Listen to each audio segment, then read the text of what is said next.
I think the biggest thing I would have to say I wish I did when I was younger was to ask to be involved more. It's easy to see things from the outside and be like, that's cool, I wish I could help. And especially in church, when I moved to San Diego, like one of the best things I did was just say, hey, I have a weird odd hour job and I just want to help however I can. And it just started with like, hey, do you know how to fix lights? I'm like, no, but I'll learn, you know. Come into the light. Congratulations! World's best cup of coffee. What is it? Gaff tape. Well, hey there. Welcome to Coffee and Gaff Tape. I'm Nate Anderson from Resi, and I'm here with my good buddy, Daniel Larson. What's up, friends? We made it to episode 2. Yes, we did. We know it's only episode 2, but even if you're brand new, I'm sure you know the deal. We are here to support those in the shadows, those who might be listening right now during a 3 a.m. loadout, those who know their fixture DMX addresses better than their own home addresses. If that's you, I am super impressed. Right? We're talking being in production. Yes, we are. Before we jump into episode 2, we need to take a quick time out and say thank you. Our launch episode with Chad Vegas was a huge win. You guys showed up big time in support of the show. Feedback has been overwhelmingly positive, so thank you so much. We should probably do at least one more. Yeah, 1 or 2 more for sure. Cool. Yeah. I think one comment described something that locked in our minds: no fluff and just stuff. That is a tweet. That is a tweet for sure. We want to continue to cut through the noise, provide valuable insight, knowledge, and encouragement from leaders in production who we all know and trust, because that's exactly who Daniel and I want to hear from. That's right. And of course, if you feel like we're accomplishing that, we'd be highly honored if you'd subscribe, review, and share. It means a lot to us. And if you didn't like it, you can still review us as well. Just remember, my name is Lee Fields, and you're listening to the MXU podcast. Nice. Just kidding, Lee. We love you. All right. It is time for the interview. This is the part of the show where we get to talk tech booth life and real life. And as you heard in the show teaser, our guest today is former video engineer at Passion City Church in the ATL, Ryan Ellis. ATL? Atlanta. It's what the cool kids are saying. Got it. Ryan is an incredibly talented technical expert, and spoiler alert, he's now on the Resi team, which we're incredibly excited about. So it's kind of a trend that we have around here. People that we really look up to, we ask to work for us. So does that mean you really look up to me? Yeah, I at least followed you on Instagram, right? No, you didn't. Okay. Well, we're always hiring, so feel free to check out our jobs, resi.io/jobs. Okay, shall we? Let's do it. All right, friends, we are here with Ryan Ellis. Ryan, thank you so much for joining us. We are so pumped. Absolutely. Sorry you are here against your will. We know that you work for Resi and with us, and so we appreciate you gutting this out with us. It's just a part of joining Resi. You got to do the obligatory podcast episode, so apparently. I feel like I'm in the staff onboarding call all over again, you know. Welcome to Resi. Awesome. All right. Well, Ryan, we're going to jump right into it and just ask you straight out of the gate, who is Ryan Ellis? He's kind of weird. I won't lie, you know. I am a video-minded engineer. I'm passionate about the church, the local church, the Big C church, everything in between. And, for my wife and I, we moved out to Atlanta a couple years ago to be a part of a big church called Passion City. And we've been able to really walk through a journey with them, and now into a season of being able to support multiple churches with my role here at Resi. That's awesome. That's awesome. All right. So I got to admit, I was stalking your LinkedIn profile prior to sitting down, and I noticed 2 prior employers that I have to ask about. One, you are were a crew member at Chipotle. I was. Okay. And then also the other one was on-court camera operator for the Sacramento Kings. In a way. Yeah, let me get into those. Sacramento Kings, my little hometown out in Northern California where I grew up, there was this little TV studio that put on a show, and all it was showing only the shots that the Sacramento Kings made. That's all it was. And I would sit courtside and just record those. That's all it was. It was just a fun little gig while I was in school learning how to do television, because TV studio in a little town was awesome to be a part of. And so it was a big perk to be able to sit courtside at basketball games because I love basketball. So definitely Golden State fan over the Kings. Sorry, but it was still a fun game. And then Chipotle was fun. Got out of school. I graduated when the recession hit. And so I did a lot of independent contracting, and just like anyone trying to make some money, needed money and needed food. And Chipotle helped out with both of those. And so it was nice to be able to go make some burritos, take a couple home at the end of the day. It was great. I definitely was well fed in that job. Man, I would just try to stay on payroll just to see if I could get that employee discount. You know, absolutely. Absolutely. Half off, I'm just saying. So, I mean, obviously we can see how the Sacramento Kings gig really helped you in your future career. But what did you learn from your time on the Chipotle burrito line that helped you in your career as a video engineer? How you can fit so much stuff in a tiny little space. There you go. There you go. I knew there was something. There's got to be a connection. Yeah. Got to be. There has to be. It's carried off through years of my life, That's awesome. That's awesome. Thanks, Ryan. So Ryan, what then brought you into the shadows of production? Can you tell us a little bit about your journey?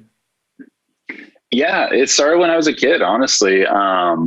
Little church out in Placerville, California. I was a kid that liked to push buttons and mess things up. And I was the kid that took apart the remote control and all that stuff. And so, right before I was a teenager, I was helping in the kids' church, and then got to go to the adult church and things like that. Started my production journey in lighting, and, it was a church just full of par cans, a really old lighting console, moved on to mixing sound, for the church, and then, running lyrics. We didn't even have a switcher, no cameras or anything like that. And I eventually worked for that church, being able to help with their systems. And it came in a season where they were going through a few upgrades and things like that. And it really kind of propelled my passion for video, and to get into that kind of thing. And then I think that kind of started as the foundation to my belief of helping the local church and doing what they can and being able to create something of quality without having to spend a lot of money. Cause I came from a church where our budget was really small annually, and we were still able to pull off incredible things with what we had. It's easy to just kind of like say oogle at the bigger churches and things like that. But there's a lot of churches. Like, I look at what we did at Passion, we pulled off incredible things without spending a ton of money, and it's amazing where if there's a problem, there's a creative solution, and there's a way to pull it off and make it look good. Mm-hmm. That's awesome. What's something that you know now that you didn't know when you first started, or that you wish you knew when you first started? I think the biggest thing I would have to say I wish I did when I was younger was to ask to be involved more. It's easy to see things from the outside and be like, that's cool, I wish I could help. And especially in church, when I moved to San Diego, like, one of the best things I did was just say, hey, I have a weird odd hour job and I just want to help however I can. And it just started with like, hey, do you know how to fix lights? I'm like, no, but I'll learn, and that was kind of like the gateway to starting this thought process of like, you should always ask, especially in church. I can't name a technical director that'll always have every position staffed, that'll always have all the help that they need. There's always something where you're constantly multitasking. And, the other day someone came up to me and was like, hey, where can I help? I'm like, I need you to run clocks. It's like 6 clicks throughout the hour, but it would be a huge help because I always forget it. And so like, I think the biggest thing with that, like I said, as I learned, is like, always ask. Show up. If you I'll go to things every once in a while alone, and I'll go to front of house and be like, hey, how you guys doing? Need help with anything? Most of the time the answer is no. But sometimes you get to at least be in the booth or be in the control room and see what's going on and learn so much from that. And sometimes you might get lucky and they'll be like, hey, you want to run lyrics? Cause it's just pressing a space bar, but it's a huge help, and it's impactful to not only the congregation, but to whoever's on stage as well. Wow. That's awesome. All right. So we definitely want to hear about how you ended up at Passion. I think that's going to be a really interesting story. But then also on top of that, prior to you actually arriving at Passion, like they were already huge. Like the church was growing, Passion Conference was a thing, hundreds of thousands of lives were being changed. What was it like for you to kind of walk into this, I'll call it a mega movement, and this kind of thing was already going on, is established, the way we do things is already, set. And yet here's you're coming in, you want to put your fingerprint on it. What are the dynamics that you're feeling personally, like going into that situation, and how did you navigate that? Yeah. So I got to Passion City. Before that, I was working as one of the technical directors at Rock Church out in San Diego. And my buddy Noah was hired on at Passion as their production manager. And a few months later, he called me and he was like, "Hey, you should come out, just check it out." And that's all it was. It was just, "Hey, come out, check it out. I want you to talk to a few people and while you're here." And so we flew out for one of their big weekends. And I just remember just like weeping, like, wow, this is an incredible movement. It just like hit me in that way. And my wife too, she came out with me and it was like, we belong here somehow. And it turned into the discussion of, would you like to be our video engineer? And it took a while to get out there. But we pulled the trigger and moved out to Atlanta, drove across the country and made it and everything. But it was kind of crazy to move into such a big movement. Rock is a big church and everything, but it was crazy to see the impact that Passion was also having on the world in a different way. And to see how they were hitting call it a demographic of college age students and things like that. And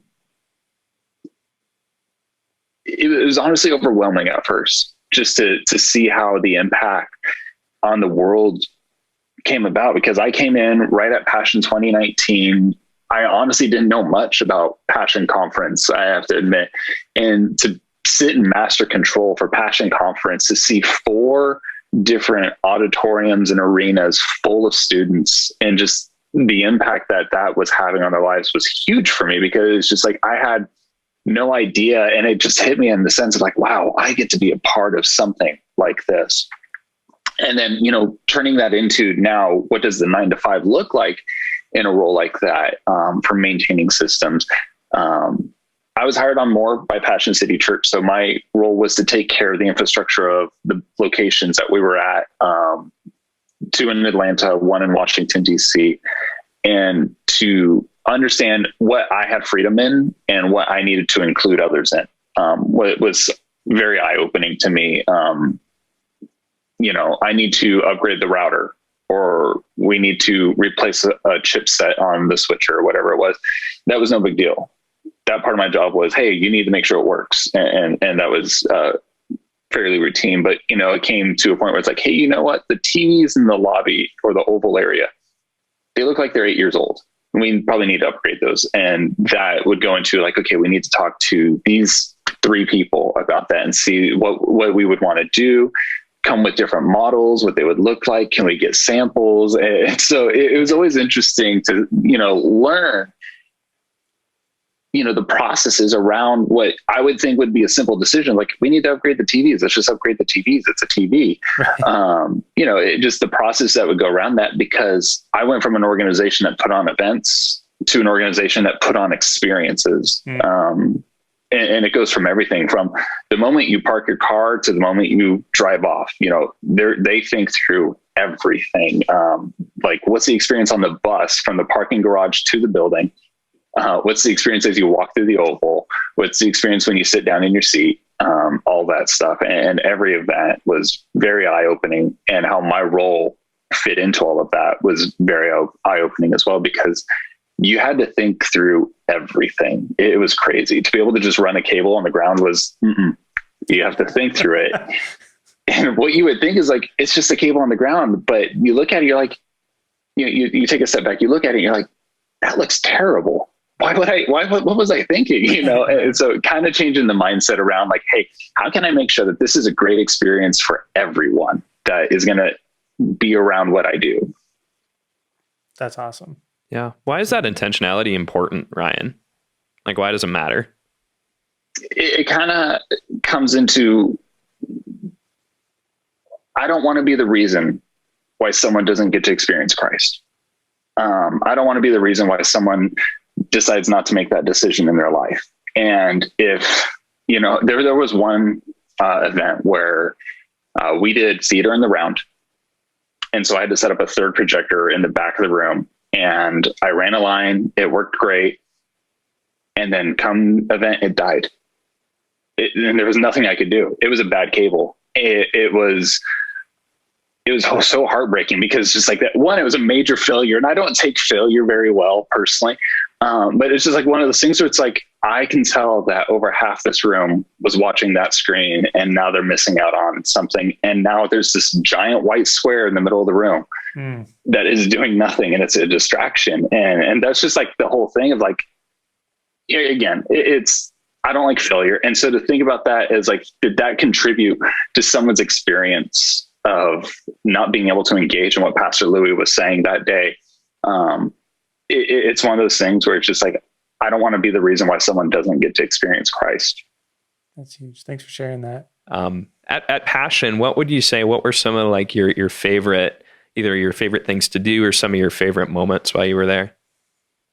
I always enjoyed getting new gear. I think everyone in my type of role always enjoys getting new gear, and we did that quite a bit. New gear day was always a good day. And when you have new gear day, that's always fun, because it's a lot of gear at once. And so, yeah, seriously. But I think one of the biggest things is that I've always enjoyed at Passion is just being able to sit down as the event starts and let things happen, and just watch the work that you put in happen. Because essentially the goal of the engineer is to make things work, to get video from the camera out to the world, or to your record deck, or to the projector, and to be able to let other people to let the door holders or the volunteers, work with the work you've done. And so getting the cameras into the system, into the switcher off, the director, they're watching your multi-views, they're doing all that stuff. Tallies are working, hopefully. I have a little PTSD around tally, I won't lie, but we won't bring that up again. No, let's not do that. But just being able to sit down and let others work with what you've set up, and let that turn into an amazing product. Because I am a terrible director. I've tried. I can probably direct a talking head okay, but if you asked me to direct worship, it would look terrible. And so to be able to like set up the cameras and get them into a place and shade them properly, and let the director really excel in his gifts, and create something magical like that, it's awesome to be able to just take it in right when the event starts. And that's always like when the water's calm. It's always work, set up TV, set up cameras, program things, get all that done. And then when the event starts, you've kind of done it right if you get to watch what you've been working towards. That's awesome. Wow. And obviously a topic that's been on everybody's mind lately, but the whole scope of the game changed during your time there when COVID hit. What did that pivot look like for you guys while you were there as a church, and how did you guys handle that? Yeah, COVID was tough. It was tough for every church, I think, out there. Passion was not a broadcast church. We didn't stream online or anything like that. But we were fortunate for a few things that we've done leading up to COVID. One was that we had an encoder, a very good encoder, because of what we do at Passion conferences. We've always streamed Passion conferences. The provider we had, we signed a contract that was annual, but it was mainly just used once a year for a couple of days. And so we were ready to stream. We just never did it because we didn't want to. It was just that. And then one thing we did kind of at the beginning of my employment there is we did dry runs of what an online broadcast would look like. We spent over 6 months with a host in the Oval, talking on a microphone before the service would start. And we had a separate switcher off to the side. They would cut it and everything like that. And then we got into like, hey, what does a broadcast mix look like? We tried doing it through a console. We tried going through Pro Tools and all this stuff, and it went nowhere. Honestly, we did it for over 6 months, and the question came up of where is this going? And like I said, Passion is all about creating great experiences. And it kind of came down to, you guys, this isn't where we want to be yet. We want it to be great, and we look at other churches around the country, around the world, honestly, like we see what Elevation, Hillsong, Red Rocks, all those guys, we watch what they do. And it's just like, what can we do to be just as good as them, if not better, no offense to them, but, what can we do to meet that? Because we couldn't hit that quality at first. And so it brought up the discussion of like, is it our gear? Is it the way we're doing things? And then, we just took a break from it. And so when COVID actually hit, it wasn't too hard because we were already 90% of the way there. We had the encoder, we had the workflow. All we had to do is get more cameras, honestly. We had these Hitachi cameras there. They were basically 720 cameras scaled up to 1080. They look good. We had to work on some lighting and things like that. They look good. But we had like a C300 out in the oval for the hosts and things like that. So it was very uncontrolled because people were like, the camera's too bright. I'd have to run out there and shade it down, things like that. So we were able to, really lean on the new building. We were working on the Cumberland building even before COVID was a thing. And we were able to basically call our integrator and say, hey, can we get the cameras now? And they said, yeah, let's do it. And so they were able to get the cameras to us. It was the Panasonic Vericam LT. We started with 4 of those and set those up and get the glass on them and everything. And it looked great. And that was a huge step up for us because basically, if you knew what you were looking for, you could tell that our original cameras were scaled up. And so to get a true 1080 feed from a camera was really nice to have.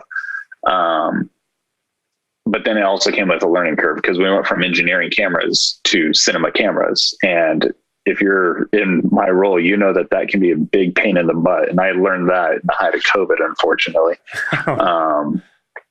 And so it's like, what do you mean they don't have tally? It's a cinema camera. Yeah, I know. My bad. But it was one of those things where it was hard because we were really forced into it, like a lot of other churches. But at the same time, it was not too hard because we practiced and we prepared and we improved. We were able to get some things that really helped us. And we were blessed that, some donations came in that allowed us to get the things that we needed to get to turn it into what it is today. And then things kind of got a little bit better as the Cumberland building opened. We were able to think through how do we want to manage the broadcast because we were actually able to plan it into a new building and manage it in that way. Yeah, that's huge. It's cool. Ryan, obviously new opportunities are awesome and we're thrilled to have you on the Resi team. But I want to talk a little bit about that transition. I think there's a lot of people that, move from a role in the church towards something in the marketplace or something like Resi where they're equipping the church, which is awesome. And what has it been like for you during that time of transition? And how has it been for you now moving from the control room to, being a door holder for the church, both literally speaking and figuratively speaking, just because you're, assisting and helping the church to accomplish their goal, but you're a little bit more on the outside now. Yeah, it's been really fun. I was very fortunate to, be able to talk to you guys at Resi and find the role I'm in now. It's kind of fun to be able to now talk to hundreds of churches. Now, I think I've been here 3 months now. And I think I've talked to well over 150, almost 200 churches now, and just learning about, what are other churches doing? And it's honestly kind of fun to bring that back to Passion and be like, hey, look at this, see what other churches are doing. And, it's kind of crazy to think that I'm learning something because I thought I'd be coming in to teach and I'm not. I'm being educated as much as I'm helping other churches, which is really fun. But it's also been great to be able to just still be a part of what Passion is doing in my role. I mean, I was over there today helping out with their archives. Archives is a big thing for us because we like to remember what we've done and everything. And so we store a lot of data and I'm still able to support them in that area and still serve. Every Sunday, I help them out with engineering. Every once in a while, I'll run the switcher with them. I ran it with my buddy Colton the other day.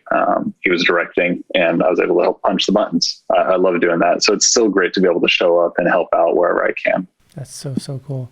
I think something that you can definitely speak into, and especially because of your experience throughout, your life and career, as someone in production, you've seen church at so many different scales. And I also know one of the toughest things about being in the production world, especially in church, is like, what we call like tech envy. And it's like, oh, like, what's that church doing over there? Oh man, like now we got to get like better gear, or we got to do something different. We got to do something better. Like, what's a commonality that can really put an end to this tech envy that can happen sometimes in church? Yeah. Being as you've been on both sides of the spectrum, small church, big church, mega church. Chipotle. Yeah. Chipotle. Burrito church. Double chicken. Hold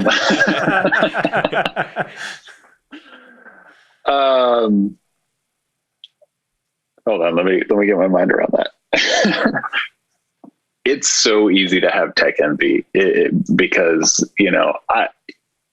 I went to CNN one day and I'm like looking at what they have in there. I'm just like, wow, that is insane. I want that so bad.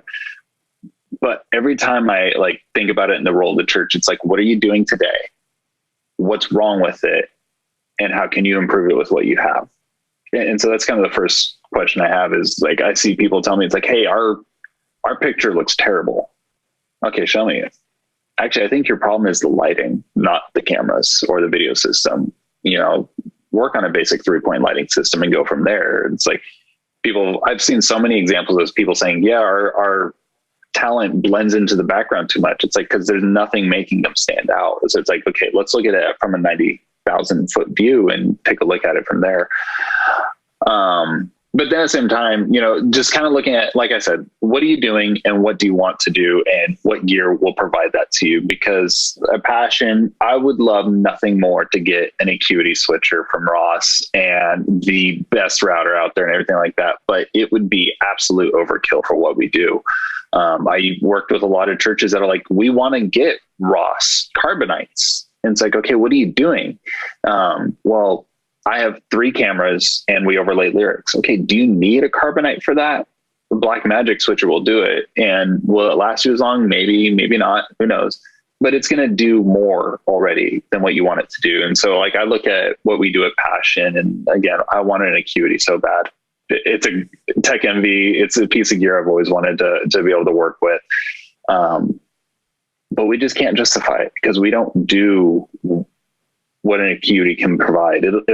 We'd be using 10% of what it does, where the carbonites have really done a good job with us in providing what we need. We're able to do our 2-3 ups, things like that. We're able to do what we want to do with expression and keying different graphics and stuff. And it's more than enough still. And we don't need an Acuity. We want one, but we don't need one. And so it's like, okay, take out the wants. What do you need? And what gear out there will help you do that? And then you look at your budget and find what will provide what you need within that budget. Wise words, even though it's super difficult to do in practice. Yeah. So speaking of tech and gear and all this different stuff, I would love to kind of pick your brain on what you think the frontier of church broadcast, church technology is, taking into consideration the new normal and so many churches being online now and really investing into that side of, their front door in a way. What do you think is next? I think next is really figuring out how church is going to work in person and online. COVID has definitely launched the church into broadcasting, and for a lot of churches that haven't broadcasted. And unfortunately, COVID still has a lot of fear in people's lives where they don't want to go out in public. And so creating an online experience for what you're doing in house now is almost a requirement. We've already been in the age where if you don't have a website, you're a dying company. Now we're moving towards, if you're not streaming, you're a dying company. And so I think it's the next frontier is for churches to find realistic ways to start streaming. That it's going to be a requirement for any church now to be able to survive, one, and to still be an impact in their community. And then the other side of that I think is the next frontier is reaching out to other churches and communicating, hey, this is a problem I'm facing. What are you guys doing to overcome it? And it's not a discussion of like, what do you have and what do I need to buy? It's the concept talk. It's like, hey, your picture looks great. I remember talking to a church like, wow, you guys look awesome. What are you guys doing? And they told me like, no, we use this little camera. It's a little like handy cam. I'm like, how on earth does that look so good? You know, it is amazing what a lot of people are doing with a little, because they change the concept of, you know, like I said, lighting or where the actual camera is actually positioned and things like that. And so you won't learn unless you talk to others. And I think your local community of churches is the place to start with that. Reach out to your local tech directors and see what's going on, what they're doing, and learn from that, because that's the community worth investing in to grow your ministry. Well, I know you did not do this on purpose, but that was a great segue into my next question. So thank you very much. Speaking of talking to other churches, a little while back, I was on Instagram, as I am, you know, I don't post on Instagram. I'm one of those like weird guys that I look at Instagram, but I don't do anything on Instagram. So anyway, don't try to follow me. It's going to be boring. But you and Zach Kimmery from Elevation did this like Instagram live thing, and I was just curious, like, how did that come about? Do you guys talk a lot, and what does that kind of look like? Zach is awesome. He is like the biggest fan of local church production, and he just calls it as it is and everything. But we got into a good place in the new building with Passion, where, you know, I made the mistake of ask me a question, and it just was overwhelming, honestly. I had a lot of questions come in. I answered them, and I'm basically like, you know what, you guys, I'm going to do a tour and we're going to walk through it. And did a little walk through the Passion Cumberland building, which is huge. I think I ran out of breath a couple times during that, that tour. You did, I remember. Yeah. And so went through there, and then all of a sudden it pops up on my screen. Zach is trying to join the whatever it is that Instagram does. And I'm like, okay, let's do it. And yeah, it was kind of fun and just full of positivity. He's like, I love what you guys are doing out there. Keep it up and everything like that. It's awesome. Yeah, Zach is a great guy. So essentially he tried to hijack your tour? He did. Is that? Yeah. Yeah. Man. But he did it to be an encourager. And that's the biggest thing is, you know, I think one of my favorite things that he does is he'll hear of people being like, we're trying to go 4K. Why aren't you going 4K? 4K is the way. And he is like, y'all, 1080i, 5994 is all you need. It works because no one is watching your content in 4K. And I'm like, thank you. Yeah. It's always funny when I look back at the stats and analytics reports on 90% of churches out there, from the smallest to the biggest. And I'd go so far as to say like almost 99% of churches have the majority of viewers at 144p for the majority of the services, which is amazing. Don't ruin our day, Nate. But, you know, I think it goes back to exactly what you're saying, Ryan. And I've talked about this for years, where it's like, you can have a great camera. You can have a very camera or a very expensive video setup. And I've seen churches that do this in the past, where they get the highest end gear, but they don't spend the time investing into actually how to use it properly, or into the actual theory and methodology of why do we do what we do. And frankly, they could have gotten away with a much simpler setup. So it's got to start with the why. True. Yeah. You could be a church with the best camera out there, but if your audience has the worst internet in the world, that camera is useless. Right. So speaking of gear, we know gear is great, but just to talk about the why and talk a little bit about the why for you, Ryan, why do you do what you do? Whether it's at Passion or whether it's at your church in California or now at Resi. I love puzzles and I love systems and trying to make all these different things work. I think being able to put that into something that's bigger than me is also a lot of fun in the sense of like having an impact on just people's lives. But I have always enjoyed looking at a system as a whole. And I've been able to do this in this season. Even while working for Resi, I've been able to work with a couple churches and design systems. And you have to think through so much because you have a camera. Okay, how does that camera get video signal? How is that camera controlled? Does it need a network cable? And then how does that hit the switcher? What do you need to know about the switcher? So I love designing systems. It's always been a passion of mine to be able to really go through and think through the puzzle of how to create a product that needs hundreds of connections and hundreds of programming points and things like that. Then that's kind of what just drives me. It's just like those kinds of puzzles of a giant system in that way. That's awesome. Well, Ryan, that is all the time we have. But yeah, just so much experience and so much wisdom. And thank you so much for sharing that with us today. And yeah, we will talk to you again soon. Absolutely. Thank you.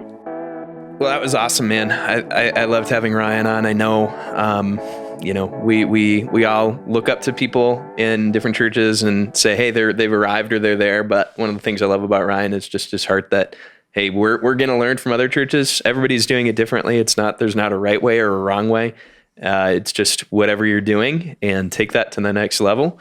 And then, sooner or later we get to a point where we feel like we, haven't arrived, but we at least know that we know what more than we did before. Yeah. And we know what we don't know, Right. There's this curve of like, hey, we think that we're doing everything right. Or we, maybe are blinded to the fact that there's ways that we can be doing something better. But then once we get to a point where we say, hey, I know that there's a better way that we can be doing this, or I know that there's ways that we can be improving. And I don't know what those are, but I'm going to ask the people that I do trust. And the funny thing is, I think a lot of those conversations too go maybe not sideways, but you get into these conversations with people where you realize, dude, they're just as screwed up as you are. And I think I heard that, from Ryan too, where it's like, you talk to people and take, things that you want that will be an advantage to you, but you're also going to learn some things, or they might learn some things from you as well. Yeah, no, absolutely. I think something you said on that line was, you don't learn unless you talk to people. Yeah. And I just thought that was really powerful because a lot of times, especially in, the production world, you can almost get siloed off into what you're doing and like your production and how do we make this production the best with what I know. And yet if you just kind of, turn a few degrees and ask someone who maybe has been there or has a different perspective, all of a sudden that unlocks something to truly make your production better. Yeah. And not just like, you're not just relying on what you know, what you bring into that situation. I thought it was super powerful. The other thing that really stood out to me was that story about how Passion was streaming for 6 months to nowhere. Yeah. Just to try it. And I think that really is a testament to this idea of just because you can do it doesn't mean you should do it right. or should do it yet. Yeah. And I just think for me, I'm going to take that away from this conversation for sure, is that, we can do a lot of things. Technology enables us to do a lot of things, but what's your standard of excellence? Right. And, where are you going to draw the line of like, hey, we can do this, but it's not quite up to where we think it needs to be. Yeah. Let's give it some more time. And, thanks to them being persistent in that and still experimenting, they were able to handle the COVID pivot with immense amounts of grace. So right. For sure. That was pretty cool. Well, that's it too. Yeah. All right. That's it for us. Don't forget to hit subscribe to make sure you don't miss out on our next episode 3 coming in hot. Yeah. Do we have plans for episode 3? Do we know who it's going to be? We do. Ooh, we'll keep it a secret though. We should keep it a secret. Sounds good. Scheduling is always fun. Not my strong suit either. So anyways, thank you for watching. Thank you for listening. And most of all, thank you so much for doing what you guys do in the shadows. Our hope is that in some small way, this show helps you feel seen, loved, and appreciated. So we will catch you next time. See ya.